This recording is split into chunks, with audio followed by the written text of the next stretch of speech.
नमस्कार श्रोते हो, सादर करत आहोत ज्येष्ठ साहित्यिक रत्नाकर मतकरी यांच्या मुकुंद कुळे यांनी घेतलेल्या आकाशवाणीच्या संग्रहातील मुलाखतीचा भाग 3.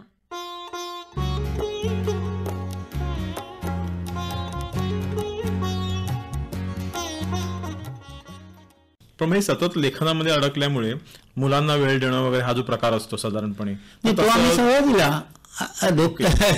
हे करत असतानाच मी मुलांची काही तक्रार नव्हती का की बाबा सतत लिहितच बसले असं नाही, पण तसा सतत मी लिहितही नाही, कारण मला तसं म्हटलं तर लिहिण्याचा कंटाळा आहे, म्हणजे मग पत्र सुद्धा लिहिण्याचा कंटाळा आहे. पण जेव्हा डोक्यात येतं तेव्हा माझं फास्ट लिहून बरंचसं एकटाकी लिहून होतं. एखादी त्याच्यामध्ये परत एकदा बघून थोडेसे संस्कार केले की झाले. असं नाही होत की मी एक कथा 5 वेळा लिहितोय, 7 वेळा लिहितोय. एक टाकी एक प्रकारे. त्यामुळे पहिल्यापासूनच होतं आणि कधी त्यात फारसे काही चेंजेस वगैरे कोणी कधी सजेस्ट करत नाही. नाटकामध्ये सुद्धा नाही. नाटक इतका तांत्रिक फॉर्म मानला जातो. जवळजवळ मी लिहिलेलं तसंच्या तसं नाटक केलं जातं. तर त्यामुळे मुलांना असं नाही दिसलं की वडील आपल्यासाठी वेळ काढत नाहीत आणि ते सारखे लिहित. उलट मला मुलांबरोबर मजा करायला खूप आवडतं. म्हणजे आता सुद्धा जर कधी माहेरी म्हणून सुप्रिया जेव्हा येते ती आणि तिचा मुलगा जेव्हा येतो तेव्हा आम्ही स्विमिंगला जातो त्यांच्या म्हणजे, किंवा आणि कुठे चित्रपटाला जातो, किंवा गप्पा मारायला सुद्धा मी त्यांच्यासाठी वेगळा वेळ काढतो. किंवा चला आज 7 वाजल्यानंतर वेळ आहे ना, चला आपण आज 7 वाजता गप्पा मारायला, असं सुद्धा वेळ काढतो. किंवा पूर्वी देखील असं, किंवा तिला थोडं इंग्लिश शिकायला कोणाकडे जर जात असेल किंवा आणि कोणाला गणित शिकायला कोणी येऊ शकत त्याची चौकशी करणं वगैरे. मी तर बरेच दिवस मुलांना मी एकट्याने पण माडवलेलं आहे. मला वाटतं मी प्रतिभाताई जेव्हा NSD ला गेल्या तर त्यावेळेला तुम्ही सगळं घर कसं सांभाळलं, म्हणजे लेखन, घर सांभाळणं आणि मुलं सांभाळणं, नोकरी आणि संस्था पण होती. म्हणजे आम्ही त्यावेळेस संस्था बंद पडली असं वाटायला नको लोकांना की नाही आहे म्हणून त्यावेळेला आम्ही 2-3 प्रोडक्शन्स केली आणि त्याचे प्रयोगही करत होतो. पण ते सगळं कसं जमवलं, म्हणजे तसं काही मला त्यात काही प्रॉब्लेम नाही वाटला.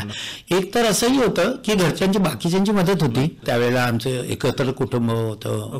भावाची वहिनी, म्हणजे भावाची बायको, माझी वहिनी, आई माझी वगैरे, अशा लोकांची मदत खूपच होती. किंवा प्रतिभाची सुद्धा आई वगैरे, या लोकांची, सुप्रिया जाणं येणे. पण मुलांना असं कधी वाटलं नाही की काही प्रॉब्लेम. आणि दुसरं म्हणजे मुलं लवकरच लहानपणीच आमची संस्था, आमची नाटकं याच्यामध्ये समरस होऊन गेली. म्हणजे सुप्रिया तर 6 महिन्याची असताना सुद्धा आमच्या नाटकाच्या तालमीला आम्ही तिला घेऊन जात असतो. आणि ती 4-5 वर्षाची असताना काम करायला लागली स्टेजवर. गणेश देखील, गणेश कार्टून्स वगैरे काढायचा. आम्ही एवढंच फक्त एकदा मी गणेश बोललो की त्याच्या स्वभावाला लाईन कुठली चांगली. तो म्हणायचा मी चित्रकार हो का, कारण तो चित्र पण काढायचा कार्टून्स वगैरे. म्हटलं की नाही, तुला गणित चांगलं आहे तर सायन्सकडे कल आहे, तर अशी कुठली तरी लाईन घे की या दोन्हीचं मिश्रण असेल. म्हणून आर्किटेक्चर ही लाईन चांगली आहे तुला. एवढं एकदाच आमचं बोलणं झालं. पण त्यानंतर तो स्वतःहून त्यांनी ऍडमिशन्स घेणं आणि पोर्टफोलिओ तयार करणं वगैरे करून पुढे प्रेझेंटेशन स्वतःचे करणं, सगळं सबमिशन्स करणं. आणि त्यासाठी त्याची मित्रमंडळी वगैरे, की त्यातला एक मुलगा दुसऱ्या लाईनला गेलेला, परत आर्किटेक्चरला आला गणेशच्या नादाने. पण म्हणजे असं त्या मुलांचं पण कारण त्यांना एकतर स्वातंत्र्य दिलेलं होतं पहिल्यापासून. पूर्णपणे त्यांना काय आवडतं ते करण्याचं, विचाराचं. त्यांचं जर म्हणजे अगदी लहान असतं सुद्धा मी म्हणायचं की आता माझं अमुक नाटक येते, त्याचं अमुक नाव आहे, कसं वाटतं तुम्हाला हे नाव, असं मी ती लहान असताना सुद्धा त्यांना विचारायचं. कारण माझ्या मते मी मगाशी म्हटलं त्याप्रमाणे सर्वांचाच विचार, बालादपी सुभाषितम ग्राह्यम, हे त्यासाठी तुला कसं वाटतं काय, ते अजूनपर्यंत आहेच. त्यामुळे ते नेहमी इन्व्हॉल्ड असतात माझ्या सगळ्याच कामांमध्ये, प्रोजेक्ट्समध्ये. आणि मी त्यांच्या प्रोजेक्ट्समध्ये, किंवा त्यांना असं सांगितलेलं नाही कधी की माझ्यासाठी हे करा आणि तुम्ही जाऊन, तुम्ही जर अवेलेबल असलात तर या माझ्याबरोबर, नसलात तर नाही, हो तर तुम्हाला माझी गरज असेल तर मी तुमच्याबरोबर येईन. अशा लेवलवर ते असल्यामुळे कधी अडचणी आल्या नाहीत. मला वाटतं की तुमचा सगळा हा जो एक म्हणजे तुमची मुलं तुमच्याबरोबर नाटकातनं सुरुवातीपासून लहानपणापासून असणं वगैरे किंवा तुमचा जो नाट्य संस्थेचा ग्रुप होता त्यात सगळे अनेक कलावंत मंडळी लहानांपासून मोठ्यांपर्यंत आणि मग सगळा एक छान मोठा ग्रुप जमलेला असं मी कायम मी बरेच वर्ष बघतोय खरं तर. प्रदीप भिडे त्याला मतकरी विद्यापीठ म्हणतो. एक्झॅक्टली. मला तेच म्हणायचं की तुमच्या घरी येणारा हा सगळा जो कलावंतांचा लेखकांचा अभिनेते मंडळींचा सगळा जो गोतावळा असतो तर त्याला एक प्रकारे तिकडे ना आश्वस्त वाटतं असं मला कायम वाटत आहे. तर ते म्हणजे तुम्ही तुमच्या मुलांप्रमाणेच त्यांना आपल्या कसं तुम्हाला वाटतं आवश्यक आहे. हे कसं काय तुम्ही म्हणजे नाही कसं काय म्हणजे ते तसंच आहे असं वाटतं कारण सगळे आपलेच वाटतात त्याबद्दल काही हे नाही वाटत. कोणाची काही अडचण असेल कोणाचा काही प्रॉब्लेम असेल तर तो हक्काने येऊन सांगतो मला प्रॉब्लेम शेअर करतात. बरोबर. आणि मला असं म्हणायचं की फक्त तुमच्याशी या निमित्ताने म्हणजे नाटकाच्या निमित्ताने संबंधित असतील अशीच मंडळी असं नाही मला म्हणायचं. मी बघत आलोय की मी तुमची जेव्हा पहिली मुलाखत घेतली तेव्हा मी 18 वर्षाचा किंवा 19 वर्षाचा होतो. महानगर दैनिकामध्ये होतो. त्यानंतर मी अनेक मुलाखती घेतल्या पण तेव्हा पहिल्यांदाही मला तुमच्याकडे मी गेलो तेव्हा मी एका खूप मोठ्या व्यक्तीला भेटलोय. मला आधी भेटायच्या आधी तो दबदबा होता की अरे बापरे आपण रत्नाकर मतकरींकडे चाललोय. पण भेटल्यावरती मात्र तो दबदबा किंवा दहशत म्हणूया ती नाहीशी झाली आणि मला लक्षात आलं की अरे हे तर खूपच आपल्याला आश्वस्त करतायत. आणि मी नंतर बघत आलो की तुम्ही कुठल्याही व्यक्तीला असं आश्वस्त करता ती किती तरुण असो किंवा कुठल्याही वयाची असो तर हे जे समोरच्याला एक प्रकारे शांत होऊ देणं असतं. नाही याचं कारण आपल्याला समोरच्या माणसामध्ये स्वारस्य वाटलं पाहिजे. ज्या क्षणी आपण त्याला तू ये असं म्हणतो बरं त्या क्षणीच आपल्याला त्याच्यात स्वारस्य वाटायला सुरुवात होते आणि झाली पाहिजे. जर तुम्हाला त्याच्यात नसेल स्वारस्य तर तुम्ही त्याला का बोलवाल. बरोबर. हा इथपासूनच हा विचार आहे. त्यामुळे आल्यानंतर तो त्याचा काय प्रॉब्लेम आहे किंवा आपल्याला काय त्याला प्रॉब्लेम सांगायचे आहेत काही असतील ते सांगायचे वाटतात.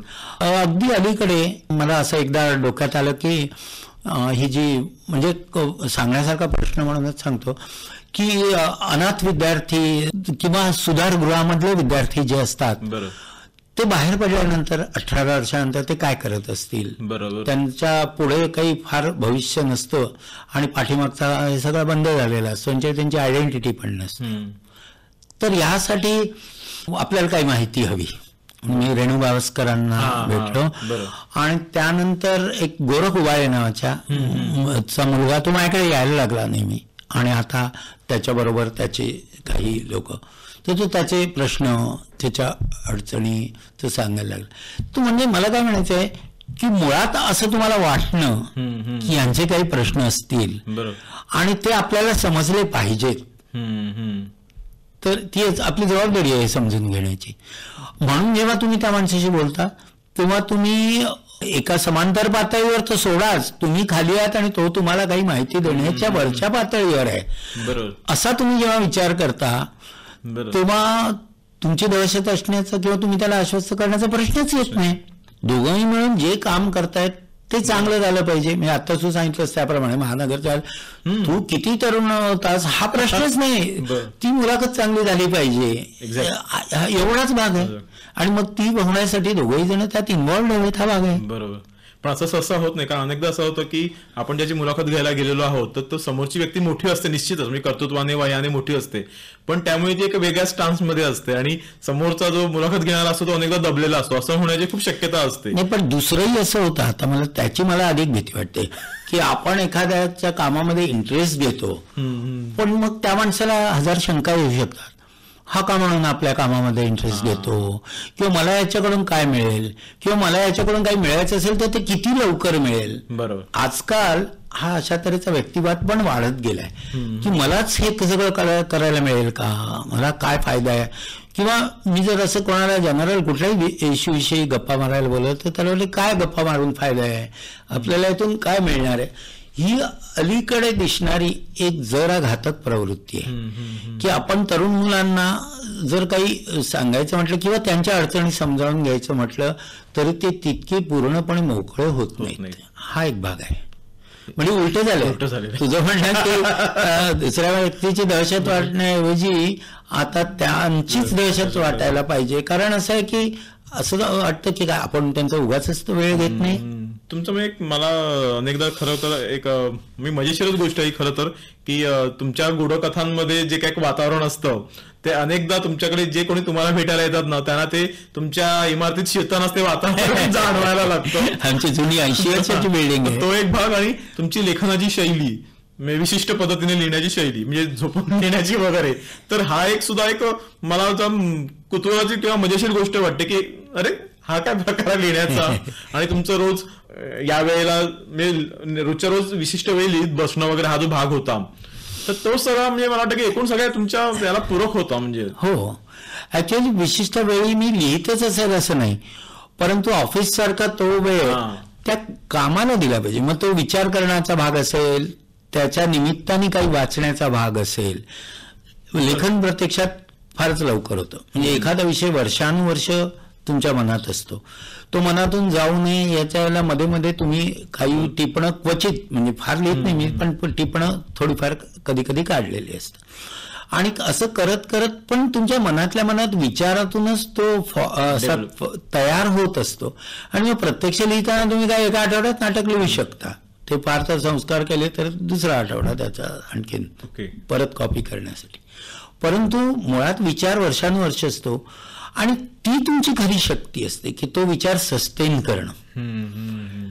की मुळात तो विचार इतका पॉवरफुल पाहिजे, इतका प्रभावी पाहिजे की तुम्हाला असं वाटतं का म्हणे की तो विसरला गेला तरी चालेल. तो लक्षात ठेवण्या इतक्या महत्वाचा असेल तरच तुम्ही तो लक्षात ठेवा. तो लक्षात राहण्यासाठी काय करता येईल ते बहुतेक वेळा तो विचारांनीच लक्षात राहतो, तो काही टिपणांनी नाही. किंबहुना मला तर वाटतं की टिपणं काढली की तुम्हाला गेला तो विचार तुमच्या हातातून असं वाटतं. जोपर्यंत तो मनात आहे तोपर्यंत तुमचे एक प्रकारचं उत्तरदायित्व असतं की तो मनातला विचार टिकवून ठेवणं. तर हे सस्टेन करता येणं हे अधिक महत्वाचं आहे वेळच्या वेळी लिहायला बसण्यापेक्षा. पण एक तुमची शिस्त म्हणून तुम्हाला वेळ पाळली पाहिजे. लिहिण्याची म्हणा, जेवणाची म्हणा, आराम करण्याची म्हणा, लोकांना भेटण्याची म्हणा, असं तर थोडं असायलाच हवं ना. नाही, मला हा शिस्तीचा विषय निघाला तर मला ते खूपच महत्वाचा मुद्दा वाटतोय की तुम्हाला मी आता गेली अनेक वर्ष बघतोय आणि त्या सगळ्या ह्याच्यामध्ये कामामध्ये किंवा रोजच्या वागण्यामध्ये ही शिस्त ही तुमच्याकडे खूपच, म्हणजे ती केवळ लेखनाची शिस्त नाहीये, तर कुठे कार्यक्रमाला जायचं असेल तर त्याची तुमची तयारी अगदी सकाळपासून सुरू होते. कुठे आणखी काही दुसरं काय जबाबदारी घेतली तर त्याची सुद्धा एक आखणी सुरू होते. नाट्यलेखन, कथालेखन, दिग्दर्शन, सिनेमा करणं वगैरे या सगळ्यातही तुम्ही एक कामाला सुरुवात करण्याच्या आधी तुमच्या समोर सगळं तयार असतं. शिस्तीचा हा एवढा भाग म्हणजे कसा काय? नाही, याचं कारण म्हणजे खरं म्हणजे मला ज्यांना त्याशिवाय करता येतं त्यांचा हेवा पण वाटतो बरं का. म्हणजे असं की जे अचानक तयार होऊन चला जाऊया असं म्हणतात, परंतु मला तयारीला आधीपासून सकाळपासून ठरवावं लागतं की माझी कुठली कामं असणार आहेत, कुठल्या वाजता किती काय. पण काही लोकांना ते जमतं, त्यांचं मला हेवा वाटतं. परंतु अदरवाईज काय आहे की ही जी सगळी माध्यमं आहेत ना ती खूप वेळ आणि पैसा खाणारी आहेत. त्यामुळे तुम्हाला त्याच्यामध्ये जे काम तुमचं स्वस्तात होईल किंवा फुकटात होईल, तुम्ही जर कागदोपत्री बरंचसं काम करून ठेवू शकत असाल, त्याच्यावर तुमचा खर्च होत नसेल, तर तिकडे जाऊन तुमचे शूटिंगचे तास घालवून तुम्ही पैसे खर्च करून ते का करावं. बरं, नुसतं तेवढाच भाग नाही, तुमचेच पैसे अशातला भाग नाही, त्याच्यात काम करणारे लोक, त्यांच्या वेळा, त्यांचा जो काही वेळ असतो, त्यांनी इतरांना दिलेल्या असतात वेळा, या सगळ्याचा तुम्हाला एक मान राखता आला पाहिजे. मुख्य म्हणजे हे सगळं यातूनच येतं की दुसऱ्या माणसाबद्दल तुम्हाला एक प्रकारचा त्याचा सन्मान तुम्ही ठेवला पाहिजे. तुम्ही एखाद्या अगदी छोट्या मुलाला सुद्धा जर मी आज तू 5 वाजता ये म्हटलं तर मी 5 वाजता घरी असायला पाहिजे, तो येईल त्यावेळेला. हे एक साधं आहे. तसंच ते इतर ठिकाणी आहे. उदाहरणार्थ आम्ही जेव्हा सिरियल करत होतो तेव्हा आम्ही दिवसाला एक एपिसोड आम्हाला करावा लागायचा आणि त्यासाठी आम्ही 2 दिवसात एक गोष्ट सांगत होतो गैरेपाणीची. कारण तर आता वेगळ्या ठिकाणी आम्हाला शूट करता येईल आणि शिफ्टिंगमध्ये वेळ जाणार नाही, वेळ वाचेल म्हणून. तर ते करताना सुद्धा आम्ही स्क्रिप्ट आधी तयार ठेवत असू, नटांना देत असू. ते एक रिहर्सल म्हणजे आता कोणी ऐकलं तर त्याला ते खोटं वाटेल की तालमी ह्याचा. आज बऱ्याच वेळेला सिरियलचं स्क्रिप्ट तिथे लिहून तिथल्या तिथे लिहितात, पण आम्ही आधी लिहून त्यांच्याकडे स्क्रिप्ट देत असू आणि त्यांचे कधी कधी एक एक दोन तरी तालमी म्हणजे त्यांना कळावं की आपलं कॅरेक्टर काय आहे, आपलं कॅरेक्टर हे कुठल्या दृश्यामध्ये कुठे आहे आणि पुढे कुठे जाणार आहे हे कळावं. त्याप्रमाणे त्याला अभिनय त्याचा जास्तीत जास्त चांगला येऊ शकेल. आता माझं म्हणणं जास्तीत जास्त चांगला अभिनय मिळवणं, जास्तीत जास्त चांगले रिझल्ट मिळवणं, तेही वेळात. आम्ही गेल्याबरोबर सुरू करू तर आमचं रात्री 10:30 वाजतापर्यंत शिफ्ट अगदी शेवटापर्यंत आम्ही करत असू, एवढं करून सुद्धा. मग चांगलं काम करायला वेळ राहत असे ना, त्यामुळे की जो वेळ आम्ही वाचवू शकतो कागदोपत्री काम करून. मी तुमची ही सगळी आतापर्यंत जी सगळी वाटचाल आहे, मी कला कारकीर्द म्हणूया, तर तुमची दोन्ही मुलंही तुमच्याच एक प्रकारे पावलावर पाऊल टाकून चाललेली आहेत. म्हणजे सुप्रियाने नाटक, मालिका किंवा सिनेमा लिहिते, म्हणजे लेखनाचा तर तिने वसा घेतलेलाच आहे आणि प्लस तिने आपल्या अभिनयाची गुणवत्ताही सिद्ध केलेली आहे वेगवेगळ्या मालिकांमध्ये, सिनेमात वगैरे काम करून. आणि गणेशनेही तो व्यवसायाने जरी आर्किटेक्चर तरी बरोबर भारतीय जागतिक सिनेमाचा एक जाणकार अभ्यासक म्हणून त्याने पुस्तक तर आलंच आहे, पण त्याने नावही तसं आता त्याचं मिळालेलं आहे त्याला. तर त्यांच्याबद्दल म्हणजे तुम्हाला काय वाटतं? म्हणजे अभिमान असणं तर साहजिकच आहे, पण तुमची मुलांनी तुमचा वसा घेतलेला आहे एक प्रकारे, काय त्यांनी तो माझा वसा म्हणून खरं म्हणजे घेतला नाही, फक्त ते त्या वातावरणात वाढल्यामुळे ते आपोआप. आणि सुदैवाने त्यांचे स्वभाव ते वातावरण त्यांच्यात झिरपेल अशा तऱ्हेचे होते. म्हणजे त्यांना साहित्याची आवड होती, त्यांना कलापरांताची आवड होती, नाट्यक्षेत्राची आवड होती. हे म्हणजे माझं सुदैव की ते एकदमच वेगळ्या प्रकारचे नव्हते. त्यांना साहित्याची वगैरे आवड होती. शिवाय गणेशला असंही वाटतं की माधव मनोहर जे समीक्षक, ज्येष्ठ समीक्षक होते, त्यांचा तो नातू, त्यामुळे समीक्षा लिहिताना त्याचं कुठेतरी त्याच्यात आलं असावं, असंही त्याला वाटतं. त्यामुळे वारसा म्हटला तर हाही आहे. पण त्या दोघांचंही आणि आम्ही लहानपणापासूनची सवय ठेवली की सर्व गोष्टींचा एकत्र विचार करायचा. म्हणजे कुठल्याही नाटकाचं कास्टिंग करताना किंवा त्यात कोण कोण इन्व्हॉल्व्ह आहे, त्याच्यानंतर तुला काय वाटतं, तुला काय वाटतं, असं आमचं किंवा या नाटकाबद्दल काय वाटतं, या चित्रपटाबद्दल, असं आमचं खूप बोललं जातच नेहमी. त्यावरून एकमत होणं किंवा एकमेकांची मतं काय आहेत हे कळणं याचं खूप उपयोग. तुमच्या आतापर्यंतच्या वाटचालीमध्ये मी प्रतिभा मतकरी यांचा खूप मोठा वाटा आहे आणि तो साहजिकच आहे असणं, म्हणजे एक पत्नी म्हणून असणं साहजिकच आहे. पण खरं तर त्यांनी दिल्लीला जाऊन नाट्यात प्रशिक्षण घेतलेलं आहे, मी नॅशनल स्कूल ऑफ ड्रामामध्ये. आणि तिथे त्यांचे जे तुम्ही एल्फिन्स्टन मध्ये ज्यांना बघितलं, इब्राहिम अलकाझीना, ते तिथे दिल्लीला त्यांचे गुरु होते. त्यामुळेच खरं म्हणजे की आम्ही असं ठरवलं की अलकाझी जर आता नॅशनल स्कूल ऑफ ड्रामाला असतील तर आपल्या दोघांपैकी कोणीतरी एकाने त्यांच्याकडे शिकून आलं पाहिजे. आणि मी त्यावेळी नोकरी करत होतो म्हणून मी तिला जा म्हटलं. एक प्रकारे तुम्ही तिकडे त्यांना तुम्हीच पाठवलं एका पद्धतीने. पण मला सांगा ना की तिकडून जाऊन शिकून आल्यावरती खरं तर असं त्यांचं स्वतंत्रपणे काहीतरी काम उभं राहायला हवं होतं. पण मला असं काय कोणाष्ट वाटतं की असं झालं असेल का की तुम्हाला नाटककार म्हणून किंवा लेखक म्हणून वाढून देताना त्यांनी आपल्या कलागुणांचा संकोच केला, तर असं काही झालं का?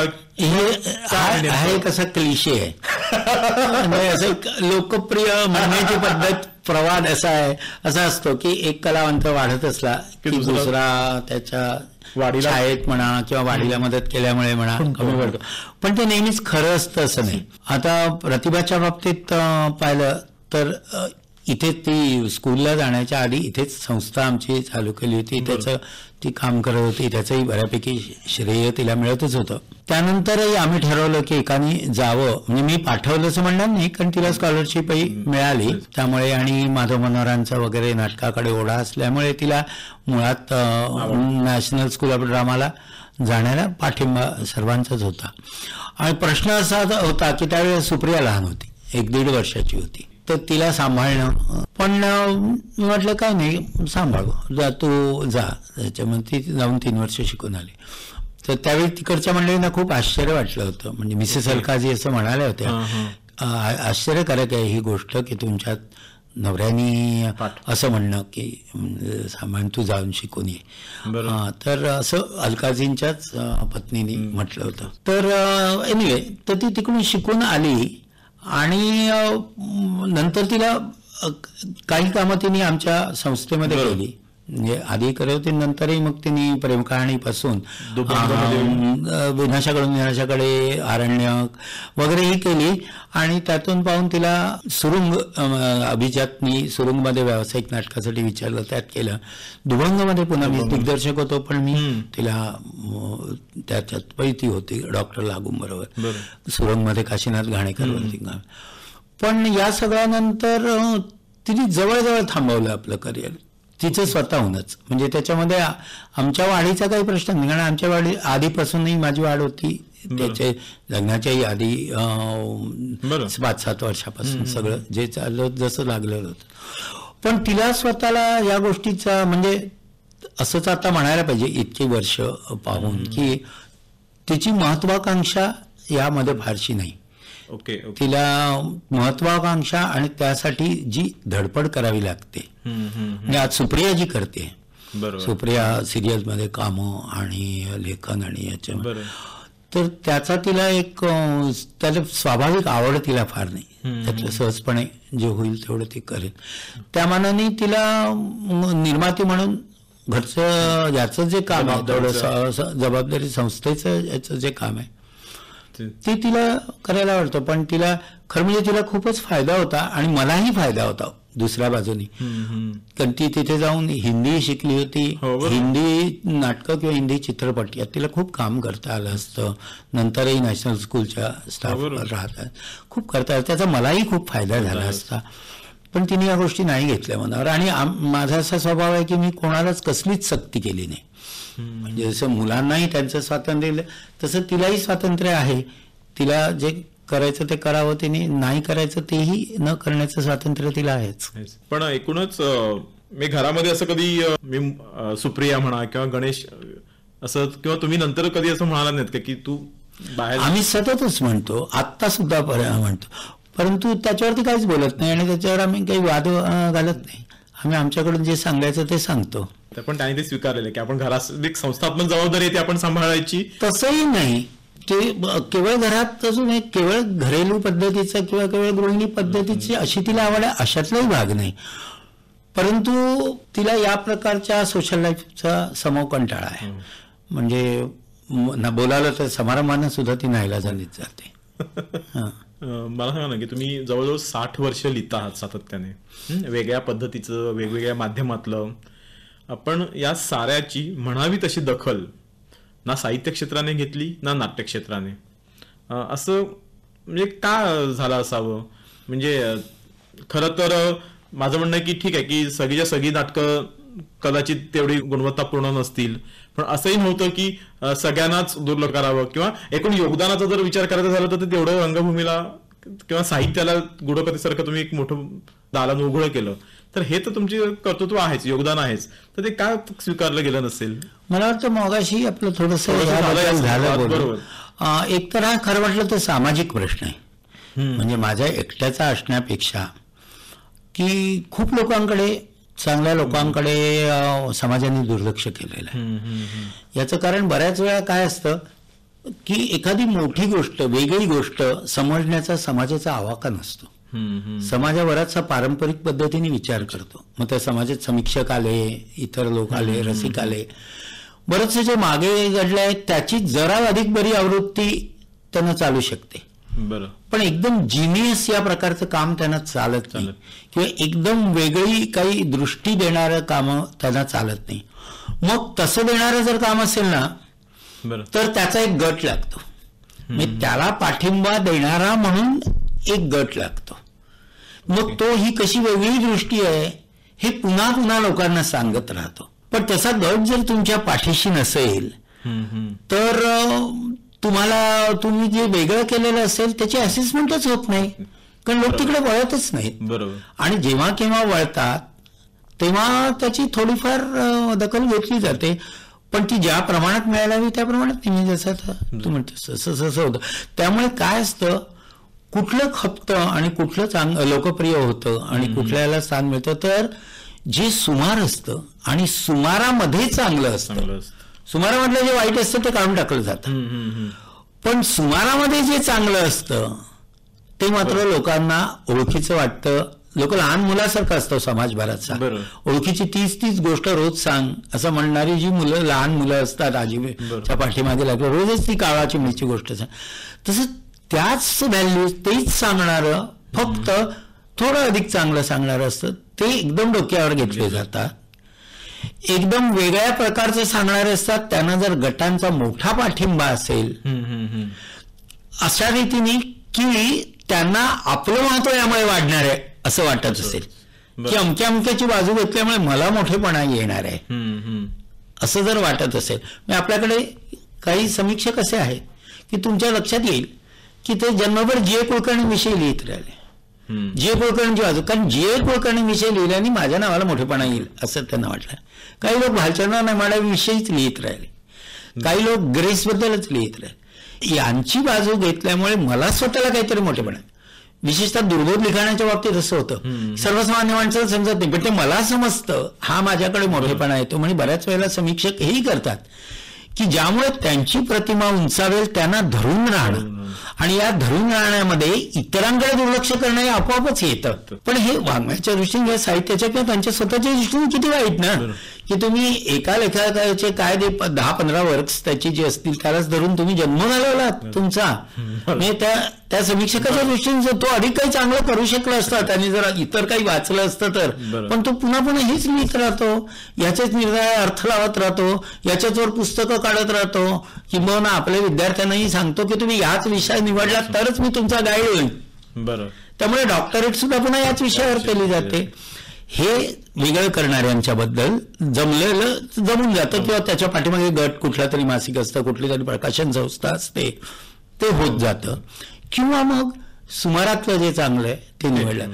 पण जे लोक याचा कुठलाच मार्ग पत्करत नाही, ज्या लोकांना मुळात फॉलोईंग असतं पण फॉलोअर्स नसतात, ज्या लोकांना आपले चेले तयार करायचे नसतात, ज्या लोकांना स्वतंत्रपणे काही वेगळं काम करायचं असतं आणि सुमारापेक्षा अधिक चांगलं करायचं असतं.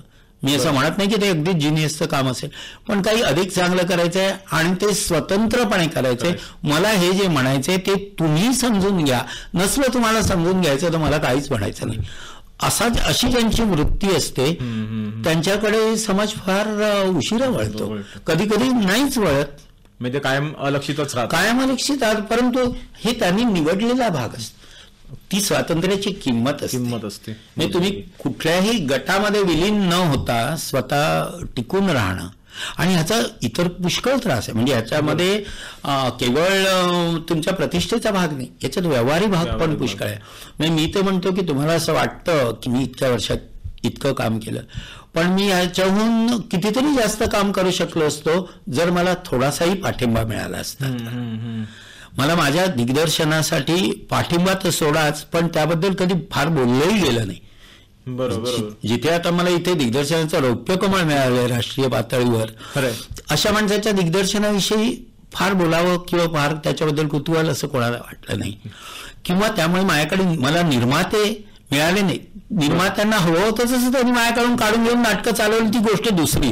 पण मला ज्या प्रकारचं नाटक करायचंय त्या प्रकारच्या नाटकासाठी मला 10-11 वर्ष वाट पाहावी लागली. इन्व्हेस्टमेंट सुद्धा आता मी माझ्या टर्म्सवर माझ्या पद्धतीने केल्या आणि मला 1-2 समान धर्मा निर्माते मिळाले. म्हणून मी तुमच्याकडे तुमच्या नाट्यलेखनाकडे किंवा साहित्य लेखनाकडे समीक्षकांचं वगैरे दुर्लक्ष झालं हे मान्यच आहे, पण मला एक प्रकारे असं वाटतं की तरी पण वाचकांनी प्रेक्षकांनी तुम्हाला स्वीकारलेलं आहे. पण याच्या व्यतिरिक्त एक वेगळी गोष्ट अशी झालेली दिसते की तुम्ही जे नाटकांचं दिग्दर्शन केलेलं आहे, मालिका दिग्दर्शन केलेलं आहे आणि आत्ताचं सिनेमाचं दिग्दर्शन केलेलं आहे इन्व्हेस्टमेंटचं, तुमच्या या गोष्टीकडे मात्र खूपच दुर्लक्ष झालेलं आहे की मी दिग्दर्शन मतकरीने केलेलं आहे असं उल्लेखही करत नाहीत किंवा खिसगंडीतच नसतं कोणाच्या, पण तुम्ही केलेलं आहे आणि ते जबाबदारीने केलेलं आहे. तर ते दिग्दर्शनाचं कौशल्य तुम्ही कसं काय आणलं किंवा काय? तुम्ही एकदा एक व्यक्ती म्हणून तुमची प्रतिमा तयार झाली की वेगळे त्याला जोड द्यायला लोकांना जमत नाही. म्हणजे आता दोन बाहेरची उदाहरणं घेतली तर तोरळमलांनी इतकं लिहिलेलं आहे, मधुकर तोरळमलांनी, पण ते नट आणि दिग्दर्शक म्हणूनच म्हटले जातात. बरोबर. दार्वेकरांनी पण लिहिलेली कमी नाहीत नाटकं, पण दार्वेकर मास्तर दिग्दर्शक म्हणूनच ओळखले जातात. असं असतं. तर त्यामुळे जो एकदा नाटककार म्हणून प्रस्थापित झालाय त्याला पुन्हा एक प्लस दिग्दर्शक जोडणं लोकांना त्यांच्या संवेदनेत बसत नाही, ते मुद्दाम करतात अशातला भाग नाही. दुसरं असं आहे की आपल्याकडे आणखीन एक चुकीची गोष्ट ती म्हणजे लेखक आहे म्हणूनच तो दिग्दर्शक करू शकतो असं समज, असं नाही. ओके. लेखक आणि दिग्दर्शक ही दोन वेगवेगळी व्यक्तिमत्व, दोन वेगवेगळ्या डिसिप्लिन्स, वेगवेगळी स्किल्स, वेगवेगळे शिस्तीचे भाग आहेत. बरोबर. हे कोणाच्या लक्षात येत, कारण हा तांत्रिक भाग आहे. हे कोणाच्या लक्षात येत नाही की केवळ लेखक म्हणून कोण तो दिग्दर्शक. ते असं म्हणतात काही वेळा तुम्हीच लिहिलेलं त्यामुळे तुम्ही चांगलं बसवाल, असं नसतं. तो दिग्दर्शकही स्वतंत्रपणे चांगला असावा लागतो. आणि आता आपल्या बोलण्यात काही काही उदाहरणं आली त्याप्रमाणे मी लेखक म्हणून वेगळं केलं आणि दिग्दर्शक म्हणून वेगळं बसवलं. तर ते तर एक झालंच.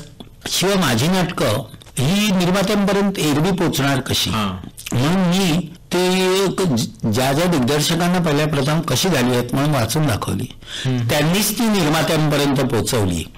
आणि आपोआपच त्यांचा क्लेम त्याच्यावर आला, मग त्यांनीच ती डिरेक्ट करायची, त्यांनीच त्याचं दिग्दर्शन करायचं. जो दिग्दर्शक निर्मात्याकडे नाटक घेऊन जातो निर्माता ऑटोमॅटिकली त्यालाच देतो. बरोबर. क्वचितच काही नाटकांच्या बाबतीत मी असा आग्रह धरला की हे नाटक मीच बसवेन, दुसऱ्या निर्मात्यांकडे सुद्धा. बहुतेक वेळा मला असं वाटायचं घेतो दुसरा व्यावसायिक दिग्दर्शक आहे त्याच्या विषयी मी पोटावर पाय आणायचा, करू दे ना त्याला दिग्दर्शन, त्यांनी काही फार फरक पडणार नाही. लिहिलंय ते संपूर्णपणे परफेक्ट लिहिलेलं आहे, त्यातल्या सगळ्या रंगसूचनांसकट. आता काय तो थोडाफार काय जो फरक करेल त्या सकट ते मुळाप्रमाणेच होणार. तर कशाला मी मुद्दाम म्हणू की त्याला नको मीच करीन दिग्दर्शन. शिवाय माझा त्यावेळी सुरुवातीला असाही हेतू असायचा की मला लिहायला जो वेळ मिळेल तो दिग्दर्शनात अडकून पडल्यामुळे मध्ये महिन्याच्या महिने 2 महिने जाऊ शकतात, त्यापेक्षा मी लिहीन ना तेवढ्या वेळात कितीतरी. त्यामुळे मी स्वतःहूनच एकतर दुसऱ्यांनी माझे नाटकं करावी त्याचं एनकरेज केलं. फक्त जी प्रायोगिक नाटकं होती विशेषतः जी प्रेमकहाणी, आरण्यक किंवा लोककथा 78 सारखी नाटकं ती मी बसवणार होतो, यात काही कोणाचं ऑब्जेक्शन नव्हतं. पण ज्या नाटकांना इतर तऱ्हेने पण काही एका समतोलाची आवश्यकता होती, हे दुरंगसारखं नाटक की जरी ते बापूसाहेब त्याचे नायक असले तरी सुद्धा इतर कॅरेक्टर कुठलंही त्यातलं कमी होऊ नये. मला अशी शक्यता दिसत होती की ते महत्वाचं कॅरेक्टर कुठले तरी एखादा कुठला तरी नामवंत नट करणार, मग त्याच्या मापाने नाटक कापलं जाणार, बाकी त्यांची कामं कमी केली जाणार. हे मला व्हायला नको होतं. माझ्या मते त्यातलं 2 मिनिटाचं शोफरचं काम सुद्धा महत्वाचंच होतं आणि ते करून घ्यायचं तर ते मीच करून गेलो, त्याप्रमाणे मी करून घेतलं आणि ते यशस्वी झालंय दुभंग. तसंच घर तिघांचं हवं मध्ये प्रमिला इतकेच लेन आणि बेबी हे व्यक्तिरेखा ज्या होत्या त्या इतक्या महत्वाच्या होत्या की त्यांच्यातला बॅलन्स सतत, मी त्यांना कमी कामं होती, प्रमिलाताईलाच जास्त वेळ काम होतं, पण तरी देखील त्यांच्यातला समतोल सांभाळणं आणि तुम्ही निरनिराळ्या प्रकारे सांभाळत असे. काही वेळा उलट वागून सुद्धा, म्हणजे असं की त्याच्यामध्ये 2 स्वगत होती. एक स्वगत रिमाला होतं प्रमिलाबाईच्या भूमिकेत आणि एक सुप्रियाला होतं बेबी म्हणून. तर बसवताना नाटकाचा भाग म्हणून दोन्ही चांगली होती. दिग्दर्शक म्हणून मी ते नाटक बसवताना सुप्रियाचं जे बेबीचं स्वगत होतं ते कापलं, कारण मी म्हटलं की ते त्या ठिकाणी जर ते स्वगत आलं तर नाटक रेंगाळेल आणि रिमाचं ठेवलं स्वगत. तर असं तोल मी नेहमीच सांभाळत आलं. आरण्यक नाटक जेव्हा मी केलं तेव्हा मी म्हटलं की हे जर सलगच्या सलग असं नाटक केलं तर आपण 4.5 तास होईल. आपल्याला इतक्या गंभीर विषयावरचं महाभारताच्या पार्श्वभूमीवरचं नाटक 2.25 तासापेक्षा अधिक लांबवता येणार नाही. त्याप्रमाणे मी त्याचं संकलन केलं, खूप ठिकाणी कट केलं. कित्येक लोकांनी कित्येक आमच्या नटांपैकी सांगायचे नाही हा चांगला आहे पॅसेज, हा काढू नका, हे सगळं पुस्तकात ठेवूया, प्रयोगाला हे एवढ्याच संहितेची गरज आहे. म्हणून मी माझे स्वतःचे संवाद कापले त्याच्यामध्ये. तर हा जो एक भाग असतो तर सांगत काय होतो की मी अशा तऱ्हेची गरज ज्या नाटकांना आहे तीच नाटकं मी केली. अमेरिकेसाठी एक साठालोट वेगळं केलं किंवा आणखी नाही काही केली. परंतु सांगायचा मुद्दा असा की मी शक्यतो कधी मीच डिरेक्ट करीन असं इन्सिस्ट नाही केलं, आवश्यक तेव्हाच केलं. म्हणूनही असेल कालच कोणीतरी प्रश्न विचारला की तुम्ही इतरांच्या पुस्तकांना मुखपृष्ठ काढली नाहीत, स्वतःच्याच काढली किंवा इतरांची नाटकं डिरेक्ट केली नाहीत म्हणून स्वतःचीच केली म्हणून कदाचित लोकांच्या लक्षात तुम्ही चित्रकार किंवा दिग्दर्शक म्हणून आला नसाल. तर हेही खरं आहे कदाचित, पण तितका मला वेळ मिळाला नाही की माझीच नाटकं जिथे मी सगळी करत नाही दिग्दर्शक दुसऱ्यांना तुम्ही आणि दुसऱ्यांची कुठे करायला. आणि पुन्हा निर्मात्यांचा विश्वास, निर्मात्यांना पुन्हा एक तऱ्हेची लेखक जवळ असण्याची भीती असते. एकदा लेखकापासून स्क्रिप्ट घेतला आणि त्याला दूर केला की आपल्या बोटातला दिग्दर्शक घेऊन आपण करायला मोकळे. म्हणजे आपण त्याला टप्पल मारून पण सांगू शकतो हा नको रे नट तोच घे, तरी ऐकणार नाहीत कदाचित असं त्यांना वाटतं. बऱ्याच वेळेला मी निर्मात्याच्या फायद्याचेही निर्णय घेतो, पण त्यांना वाटतं की कसं आपण यांना सांगणार बदलायला, म्हणून मग नकोच ना त्यापेक्षा ते बरोबर असं म्हणून ते बऱ्याच वेळा मलाच काय सुप्रियाला पण लांब ठेवतात. पण मला वाटतं की दिग्दर्शक मतकरी पण बऱ्यापैकी त्यांच्या भूमिकेबद्दल आग्रही असतात, त्यांना जे हवंय ते करून घेण्यामुळे. बरोबर. मला वाटतं असं एक उदाहरण आहे की दुभंग नाटकातलंच की श्रीराम लागून त्यात एक मारामारीचं दृश्य करायचं होतं आणि ते त्यांच्या प्रकृतीला मानवणारं नसल्यामुळे ते वगळूया असं बहुतेक एक म्हणणं होतं, पण तुम्ही त्यांच्याकडनं ते दृश्य करून घेतलं मारामारीचं. ते आवश्यक होतं. मारामारी अशी फार नव्हती, परंतु त्याच्यामध्ये एक व्हिज्युअल असं होतं की जो साहित्य संमेलनाचा अध्यक्ष होता एकेकाळी म्हणजे बापूसाहेब, त्याच्याबद्दल त्या स्टेशन मास्टरला खूप आदर आहे. तो मनुष्य याला या बाईच्या नादात सापडल्यामुळे तिच्या मामाकडून मार खाऊन जमिनीला पाठ लागलेली पाहतो. हे मला नाट्यपूर्ण वाटतं की त्याचा जो डाऊनफॉल दिसतो की साहित्य संमेलनाच्या अध्यक्षपदापासून ते इथे एक साध्या मारामारीत अडकलेला मनुष्य हे दिसतं. एवढ्यासाठी माझा आग्रह होता. नाही तुम्ही नटांना नेहमी कम्फर्टेबल करतो, तुला अमुक जमत नसेल ना नको करू, त्याच्याबद्दल मी तुला पर्याय सुचवतो असं मी नेहमीच करतो, त्याबद्दल माझा हट्ट किंवा आग्रह नसतो. पण इथे डॉक्टर लागू ती भूमिका करत होते, त्यांचं म्हणणं की ती मारामारी टाळावी. तर मी म्हटलं की माझा हा हेतू त्यामागे एवढंच नाही तर ज्या अत्रेंवरून ते मॉडेल केलेलं होतं ते बऱ्यापैकी बहिर्मुख असा मनुष्य होता तो. त्यामुळे या प्रकरणामध्ये त्यांनी स्टुडिओमध्ये नाव लिहिलं होतं वनमाला आणि ते गेले होते. म्हणजे इथपर्यंत पोचलेल्या मनुष्याला मार खाणं किंवा मार देणं हे काही फार खटकणारं नाही. तिसरं असं होतं की डॉक्टरांची जरी खूप अशी बुद्धिनिष्ठ भूमिका असली तरी त्याच वेळी ते हिंदी सिनेमे करत होते, त्यात मारामाऱ्या करतच होते की. म्हणजे एकदा तालमीतच मला ते म्हणाले होते की माझं आज अंगपाट दुखतं कारण मी एक मारामारीचा सीन करू ना. त्यामुळे कुठल्याच प्रकारे पटण्यासारखं नव्हतं की त्यांनी मारामारी करू नये. बरं मारामारी मी मोठी करायला सांगतच नव्हतो, एक दोन धक्के आणि त्या मामानी त्यांना खाली पाडलं हे दिसावं एवढंच. बरं तो धक्के देणारा मामा म्हणजे सुद्धा विनायक पै सारखा उत्तम नट होता, ज्यांनी यांच्या बरोबरीने काम केलं होतं. मी जिंकलो मी हरलो रंगांच्या नाटकांमध्ये त्याच्याबरोबर. म्हणजे त्यात काहीच खटकण्यासारखं नव्हतं. किंबहुना कदाचित तेच त्यांना खटकलं असेल की त्याच्याकडून मार खाणं वगैरे काय मला माहित नाही त्याच्या मागचं काय लॉजिक होतं. फक्त एक संबंध दिवस संध्याकाळ एक रिहर्सल आम्ही त्या विषयावर चर्चा करण्यात घालवली. दुसऱ्या दिवशीपासून डॉक्टरांनी तो अभिनय केला ठरल्याप्रमाणे मारामारीचा. एवढंच त्यांच्याबद्दल त्यांना क्रेडिट देता येईल की त्यांनी तो पुढे कधी प्रयोगात बदलला नाही. मी काही सगळ्या प्रयोगांना जात नसे दिग्दर्शक म्हणून 5 प्रयोगांना जात असे, पण एकदा दिग्दर्शकांनी ठरवून दिलेला अभिनय त्यांनी बदलला नाही यात त्यांचाही मोठेपणा दिसून येतो. मला सांगा ना की आता तुम्ही एवढं सातत्याने लेखन साहित्य लिहिलं, नाटकं लिहिली, तुम्हाला स्वतःला आवडणारी स्वतःची नाट्यकृती आणि साहित्यकृती कुठली? कल्पना आहे की डावं उजवं करणं तुमच्यासाठी कठीण आणि एवढं लिहिलेलं असताना पण तरी पण एखाद्या आपल्या साहित्यकृतीवरती किंवा कलाकृतीवरती आपलं जरा अधिकच प्रेम असतं.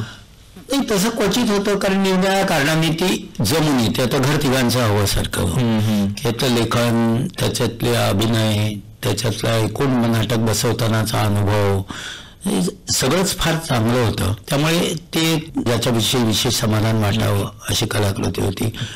लोककथाचा अनुभव तर अगदीच वेगळा होता, आरण्याचा वेगळा होता, पण हे सगळे चांगले अनुभव होते. आणि घरतिघांचा व व्यावसायिक नाटकात असून सुद्धा त्याचे उदयधुरत निर्माते होते.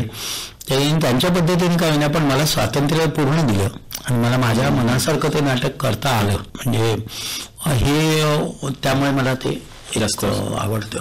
बहुतेक वेळा यातलं लेखन यांचं जमलेलं तर आहेच, पण कित्येक वेळा मला माझे छोटे ललित लेख किंवा काही वैचारिक लेख हे देखील खूप आवडलेले आहेत, जे संपूर्णपणे लोकांपर्यंत पोहोचलेले नाहीत. आता त्यांचे संग्रह बरोबर परत निघत आहेत. म्हणून प्रश्न तुमचा 100वा पुस्तक होत. हो, कायमचा प्रश्न. त्यामुळे 101 रंगरूप आणि 104 रसरंग हे सगळे वैचारिक लेख त्याच्यामध्ये आहेत. ते मला महत्वाचे वाटतात, कारण ते 50 वर्षापूर्वी त्यातले काही लेख आहेत, काही अलीकडचे आहेत, तरी देखील ते सगळे बरेचसे त्यातले आजच्या एकंदरीत परिस्थितीला लागू पडणार. ते सार्वकालिकता टिकवण्याचे सगळे लेख म्हणूनही ते आवडतात. आणि माणसाच्या गोष्टीसारखं माझ्या ललित लेखनामधून ज्यांना थोडाफार गोष्टीचा आकार आहे असे एकत्र केलेले माणसाच्या गोष्टी या नावाचे 2 भाग आहेत.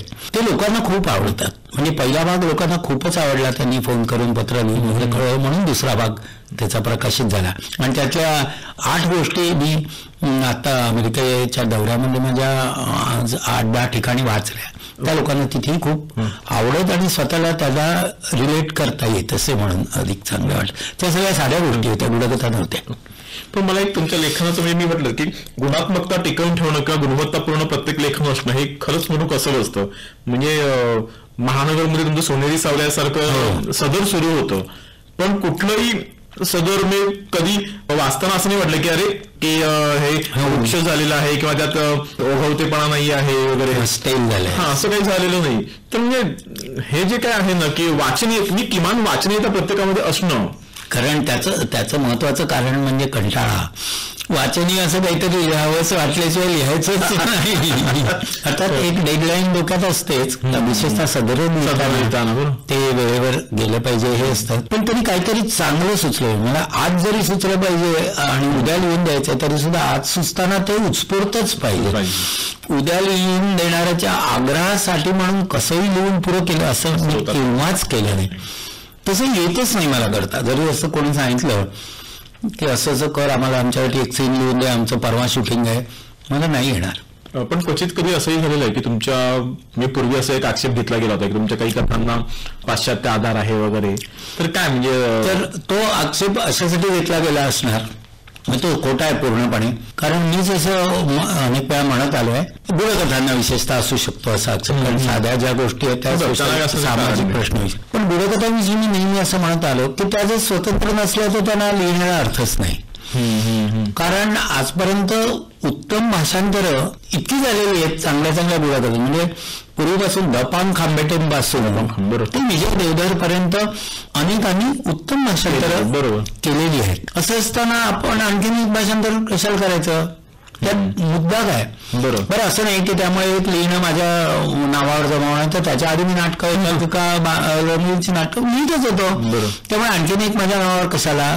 दुसरं असं आहे की तुम्ही जर या सगळ्या कथा पडताळून पाहिल्यात, तुमच्या लक्षात येईल की सगळ्याच्या मागचं व्यक्तिमत्व एक आहे तुम्हाला. आणि त्यासाठी त्या स्वतंत्र असण्याची गूढकथा आवश्यक आहे. कारण गूढकथा या शब्दामुळे पहिला शब्द जरी पहिली 2 अक्षर गूढ असली तर ती एक कथा आहे ना. गूढकथा म्हणजे ती कथा म्हणून चांगली झाली पाहिजे. आणि चांगल्या कथेमध्ये लेखकाचं व्यक्तिमत्व, त्याचे विचार, त्याची मनुष्य जातीविषयीची सहानुभूती, त्याची एकंदर आयुष्याविषयीची धारणा, हे सगळं येतं. तुम्ही जर या कथा तपासल्यात तर तुमच्या लक्षात येईल की हे सगळं त्यात आहे. मुळात त्या चांगल्या कथा आहेत आणि गूढता हा त्याचा एक आणखीन एक पैलू आहे. आणखीन एक, पण त्या बेसिकली त्या कथा म्हणूनच चांगल्या आहेत. आता अशा कथा जर ट्रान्सलेटेड असल्या, घेतलेल्या असल्या तर त्या चांगल्या होतील कशा. त्यासाठी त्या, आणि त्याच्यातून व्यक्तिमत्व लेखकाचं तपासता येईल कसं. जर मी एखादी इंग्रजीवरून कथा घेतली तर त्यात जे व्यक्तिमत्व येईल ते त्या मूळ इंग्रज लेखकाचं येईल की नाही, माझं कसं येईल. तर त्या दिवशी त्या पडताळून पाहिल्यावर लक्षात येतच की त्या सगळ्या स्वतंत्र आहेत. परंतु असा आक्षेप अगदी सुरुवातीला घेतला गेला असेल, कारण आपल्याकडे कुणालाही त्याचं श्रेय द्यायची पद्धत नाही. इतकी चांगली गोष्ट म्हणजे ती फॉरवर्डच घेतलेली असणार. अशी जी आपला एक जो हे आहे, आत्मविश्वासाची कमी आपल्यामध्ये जी आहे, अभाव जो आहे, की त्यामुळे आपल्याकडे म्हणजे इतकं चांगलं होणारच नाही अशी एक प्रवृत्ती आहे. त्याच्यातून सुद्धा, आणि ते सोपंही पडलं समीक्षकांना त्यामुळे बाजूला टाकायला. की ज्यासाठी कथा इतकी गुंतवून टाकणारी आहे, इतकी चांगली लिहिलेली आहे, त्याआधी या लेखकाने नवीन कथा लिहितोय त्यात लिहिलेली असणं शक्यच नाही, ही कुठल्या तरी इंग्रजीवरून डॉक्टरेशन झालं असं म्हटलं की ते पसरत जातं आणि ते सोपं पडतं. तुम्हाला एकूणच सगळं म्हणजे शिकण्याची उर्मी म्हणजे पहिल्यापासून आहेच खरं तर. म्हणजे त्या उर्मीतनं तुम्ही वेगवेगळी कला माध्यमं हाताळलेली आहेत. म्हणजे लेखन, दिग्दर्शन, चित्रकलेसारखं माध्यम की त्याचं रितसर शिक्षण घेतं तेही तुम्ही हाताळलं.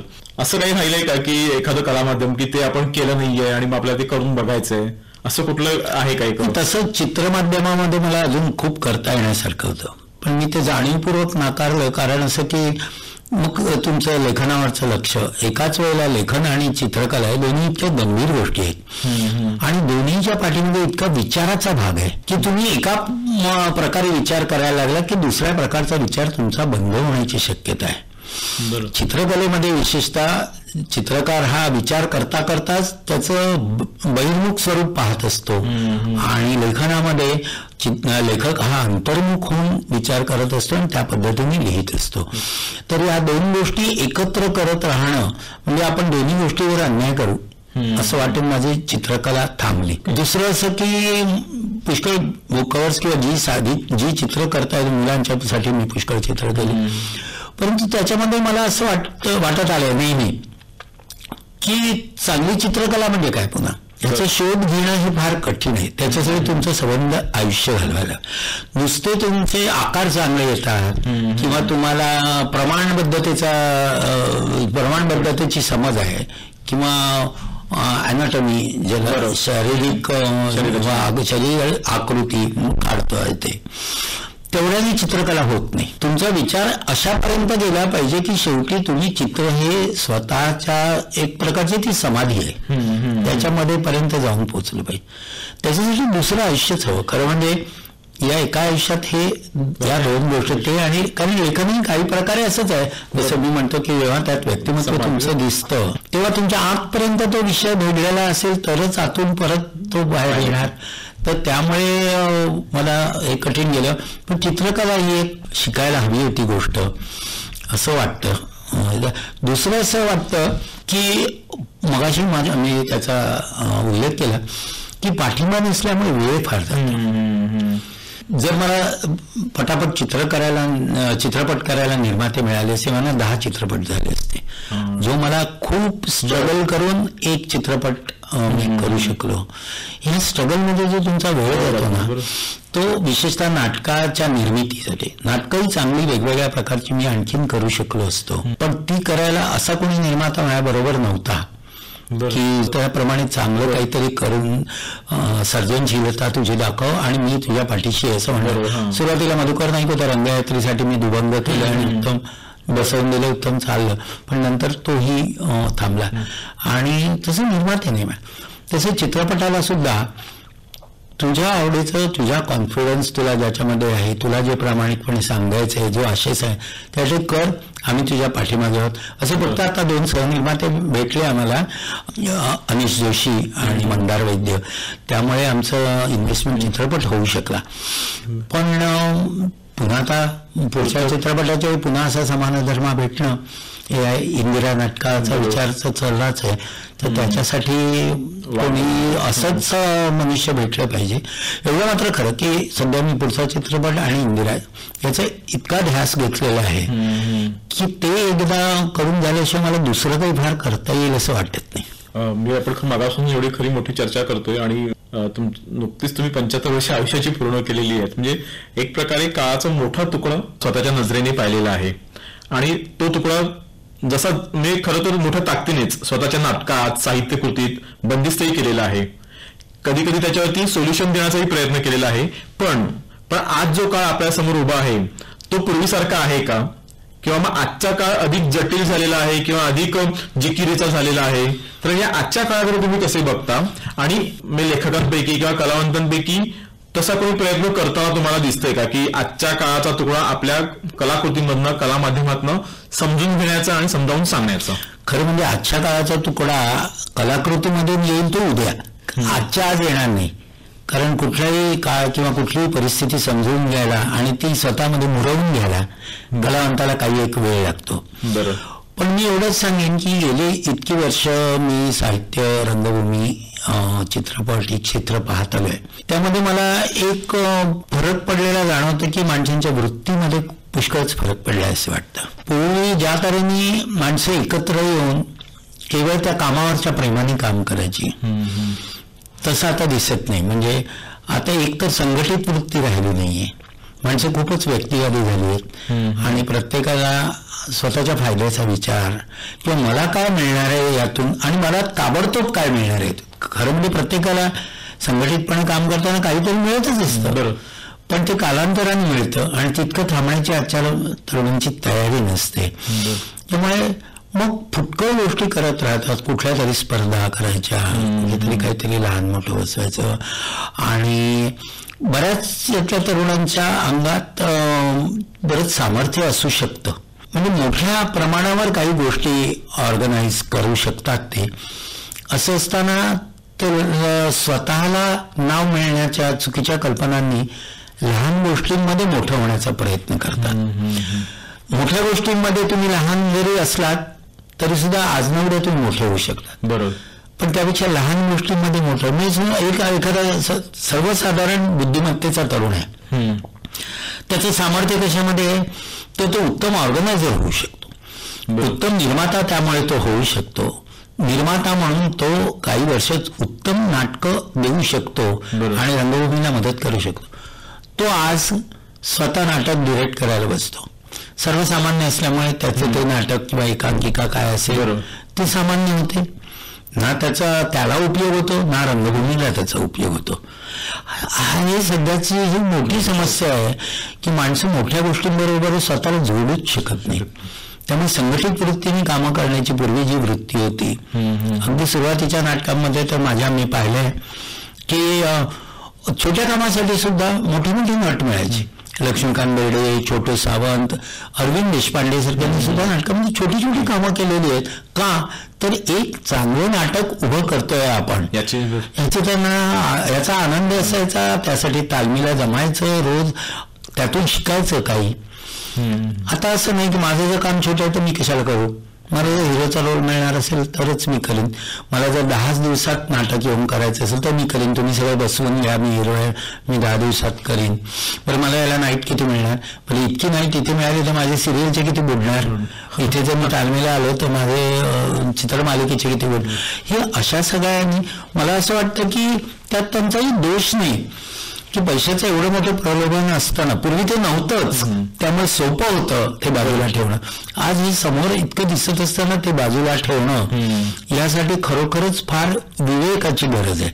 आणि तो विचार किंवा तो विवेक आत्ताच्या तरुण मुलांमध्ये असायला, त्यांच्यात सामर्थ्य आहे, त्यांच्यात गुण आहे, त्यांच्यात चिकाटी आहे, एक काम खूप वेळ करत राहण्याची त्यांच्यामध्ये ताकद आहे. परंतु व्यक्तिवादामुळे छोट्या छोट्या गोष्टीमध्येच ते रमतात, कारण तात्पुरतं नाव मिळतं म्हणून. पुढे ते नाव फार काळ टिकत नाही हे त्यांच्या जेव्हा लक्षात येतं तेव्हा मग ते निराश होतात. हे त्यापेक्षा पूर्वी छोट्यापासून हळूहळू मोठी माणसं होते. काही नाही, जे कधी फोटोला सुद्धा आले नाहीत त्या लोकांची नावं झालेली आहेत, कारण ते पाठीमागे राहून काम करत आले. हे तत्व आज विसरलं गेल्यामुळे सर्वांचाच आनंद कमी होतोय.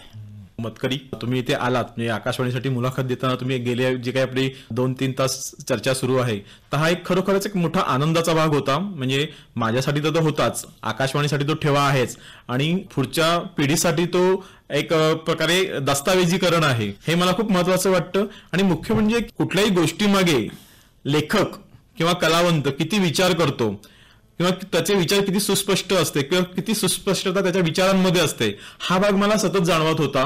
आणि त्या दृष्टीने एक प्रकारे पुढच्या पिढीला मार्गदर्शन होईल असंही, त्यांना त्यांच्या मर्यादा कळतील असंही, आणि त्यांना त्यांच्यातल्या स्वतःच्या कलागुणातली व्यापकता कशी जाणवेल या दृष्टीने ही मुलाखत खूप महत्वाची होती असं मला वाटतं. आणि येणारी पिढी तुमचे हे विचार घेऊनच पुढे जाईल याची मला खात्री आहे, किंवा असं मी एक विश्वास व्यक्त करतो. आभारी आहे.